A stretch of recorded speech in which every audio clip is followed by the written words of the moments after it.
Sejak kempen PRN bermula, orang Sabah boleh nampak dengan jelas bagaimana Kerajaan Persekutuan benar-benar bersungguh mahu memastikan GRS dan PH kekal memerintah.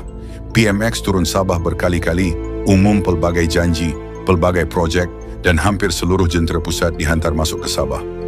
Menteri, timbalan menteri, pegawai parti, semuanya turun seolah-olah Sabah kini menjadi medan paling penting dalam percaturan politik negara.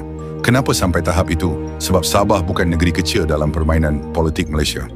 Siapa yang dapat Sabah, dia dapat kekuatan besar apabila PRU datang. Sabah selalu menjadi penentu, ibarat simpanan tetap politik yang semua pihak mahu pegang. Namun di sebalik lawatan dan janji, ada perkara-perkara yang banyak dibincangkan oleh penganalisis politik.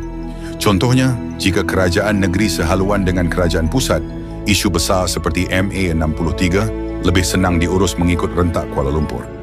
Apabila kerajaan negeri tidak mendesak, tuntutan menjadi lebih perlahan, lebih longgar, atau terus disimpan tanpa tekanan berat. Isu tuntutan 40% hasil Sabah juga menjadi salah satu faktor utama. Jika Sabah menerima jumlah penuh seperti yang sepatutnya, angka itu sangat besar. Ini memberi kesan terus kepada bajet persekutuan. Tidak pelik kalau pusat lebih selesa apabila Sabah diperintah oleh gabungan yang tidak terlalu keras menekan isu ini. Rundingan boleh dibuat perlahan dan mengikut masa mereka sendiri.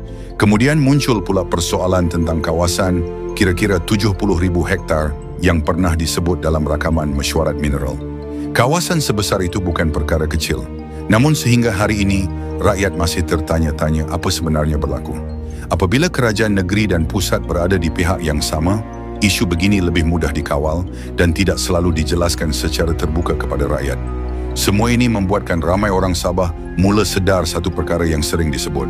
Setakat ini, parti warisan dilihat sebagai kuasa tempatan yang mengganggu impian parti-parti dari Semenanjung untuk menyusun Sabah mengikut plan dan kepentingan mereka.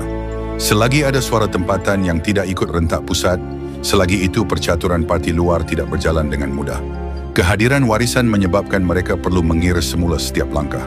Akhirnya, ini bukan soal siapa hebat atau siapa patut menang. Ini soal Sabah memerlukan suara yang berani tanya dan berani jaga hak negeri sendiri.